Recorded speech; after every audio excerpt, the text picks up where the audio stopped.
Hi guys! So in today's video, sasagutin natin yung mga frequently asked questions nyo about insurance. So kahit wala na ako sa insurance, ang dami pa rin nagtatanong sa akin. So ngayon, kinumpile ko lahat ng 7 pinakalaging tinatanong ng mga tao about insurance. So ngayon, sasagutin natin lahat yan, whether kukuha ka pa lang, or nakakuha ka na pero hindi mo naintindihan, or curious ka lang sa mga benefits. I got you. So, pasisimplihin natin siya the best possible way. Okay, so unang tanong, ano ba yung insurance at bakit kailangan ko nito? Madaming mga Pilipino nagtatanong at hindi naiintindihan ang insurance. So, unang-una, yung insurance, financial safety net yan. So, kontrata yan between you and yung insurance company na prinoprotektahan ka kapag may nangyari or kapag may mga unexpected na pangyayari. Tulad ng hospitalization, disability, accident, critical illness, or yung malalalang sakit, at death or pagkamatay. Bakit nga ba yung mga ahente nangungulit lagi? Sabi nyo, ang kulit-kulit ng mga ahente, laging sinasabi, kailangan mo to, kailangan mo ng insurance. So unang-una, bakit mo nga ba kailangan ng insurance? Una, for peace of mind. So, syempre, kapag may insurance ka, pag na-hospital ka, hindi mo na problemahin yung pambayad mo at hindi mo na magagalaw yung savings mo. Or kapag may nangyari sa'yo, breadwinner ka at insured ka, so patuloy pa rin yung may iwan mo. So, meron ding mga insurance na may savings na pwede mong withdrawin kapag mag-aaral na yung anak mo or para sa retirement mo. Ayan, so kapag meron kang family, may business ka, or may mga financial responsibilities ka, like ikaw yung breadwinner, so necessity talaga ang insurance. So, hindi siya option. Yan. So, nasagot ko ba ng tama yung unang tanong or meron pa kayong mga konting tanong? So, isulat nyo lang dyan sa comment section para sa susunod na video, sasagutin uli natin. Okay? Okay, so pangalawang tanong. So, ano-ano nga ba yung mga types ng insurance sa Pilipinas? So, hindi daw kasi nila naiintindihan. So, ano ba yung mga VUL, term, ang dami daw kasi. So, iba-iba. Sa iba-ibang companies, iba-iba yung pangalan. So, confusing, di ba? Okay, so meron tayong 4 main types. So, unang-una, yung life insurance. So, meron siyang dalawang uri din. So, yun yung term life insurance tsaka yung whole life insurance. So, anong pagkakaiba ng term at tsaka whole life? So, yung term, kino-cover ka lang to a certain period. Yung whole life naman, kino-cover ka lifetime. So, lifetime coverage tsaka term coverage. So, yun yung pagkakaiba ng term tsaka whole life. And then, pangalawa naman is yung health insurance. So, yung health insurance, ang kino-cover nun is yung medical expenses, hospitalization, consultation, tsaka treatment. So, pwede nyo itanong doon sa agent nyo kung ano ba yung in-offer niya. So, example nun, yung mga HMO, like MaxiCare, and yung Sunfit and Well, na may kasamang life na rin yun, and Sun Life Assure. So, dati kasi ako sa Sun Life, and yun yung mga products na health insurance. Okay, so pangatlo, ito yung favorite ng lahat siguro, yung VUL. So, madaming tatanong about dito sa VUL. So, meron din akong mga videos about VUL and pwede nyo din siyang panoorin. So, yung VUL, yun yung mix ng insurance tsaka investment. So, yung portion ng premium mo, premium means yung binabayad mo, ay ini-invest sa stocks or sa bonds. So, minsan bumababa, tumataas. So, kapag nagugulat ka, kapag bumababa yung investment mo, huwag kang kumuha ng VUL kasi may time talaga na bababa siya kapag hindi maganda yung market. And then, pang-apat na type ng insurance is yung non-life.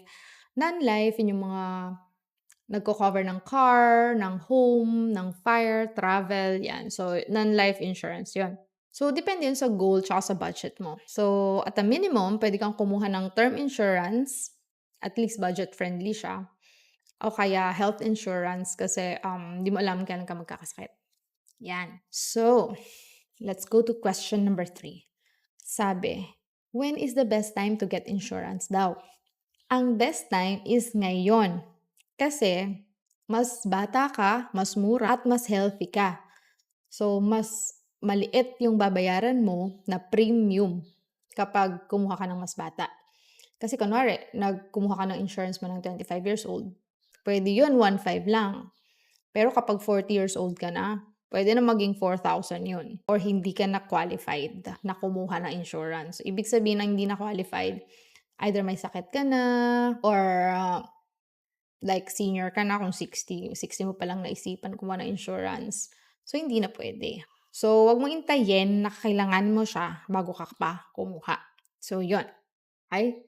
So, question number 4, how much insurance coverage do I need? So, magkano daw ba yung insurance coverage na kailangan? So, yung iba kasi depende sa budget nila. Yung iba, wala ring idea kung magkano, kung in-offeran ka ng 2 million, okay na yan, ganyan, or 500,000, okay na yan kasi yun yung budget mo. Pero ang rule of thumb is at least 10 times ng annual income mo. So, kunwari, ang annual income mo is 1 million, so dapat 10 million yung insurance coverage mo. So, okay lang naman kahit hindi mo siya kunin ng minsanan. Pwede naman mag-start ka kasi, for example, ang budget mo lang is 1.5 tapos 500,000 yung coverage. So, pwede ka naman magdagdag like, for example, after 2 years or after 1 year kapag meron ka ng extra. So, at least meron ka pa ring coverage or insurance. So, kapag health insurance naman, so check mo kung magkano yung hospitalization costs or kung magkano yung per day ng hospital na malapit sa inyo. So, kapag ba nagkasakit ako, ma-afford ba ng insurance ko or mababayaran ba niya yung like 5 days, ganyan. So, i-assess mo siya kung magkano yung kukunin mo insurance. And, ibabangga mo siya dun sa budget mo. Ayan. So, next question. Question number 5. Is insurance expensive? Hindi naman. Kasi, mostly kasi Filipinos iniisip nila yung insurance para lang sa mayaman. Pero madaming plan na nagso-start ng 500 pesos per month like yung term insurance. So, cheapest type yung term insurance pero hindi siya pure protection. So, meron yung HMO, mga Medicard, MaxiCare. May micro-insurance din. Low cost. So, the earlier you start, the cheaper it is. Depende yun. Okay? Hi, next question. So, what happens if I miss a payment?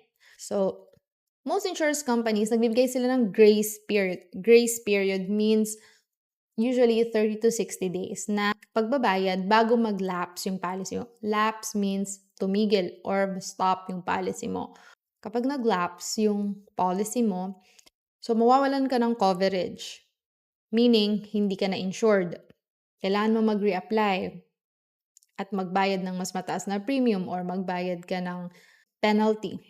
So, pwede kang mag-set up ng auto-debit payments or auto-credit para hindi ka makamiss ng payment. Tapos, usually, tinatanong kapag na-miss yung payment and nag-lapse na, makukuha mo pa ba yung naihulog mo? Of course, hindi na kasi nga nag-lapse na. Ibig sabihin, pag nag-lapse na yon, naubos na yung fund value nung insurance mo or kung VUL man yan, ibig sabihin nag-lapse, ubos na yan.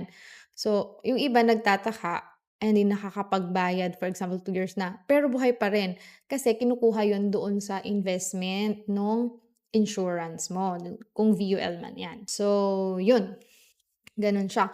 And isa pang katanungan is, kapag di ka nakapagbayad, tapos may nangyari sa'yo, makakakuha ba ng insurance? Well, depende yan. Di ka nakapagbayad, may nangyari sa'yo, as long as in-force yung policy mo, as long as buhay, hindi pa naglalapse, makakakuha ka ng insurance. So, ang importante is enforce lagi yung policy. Kasi kapag lapse, wala yan. Question number 7, ito ang pinakalaging tinatanong ng lahat.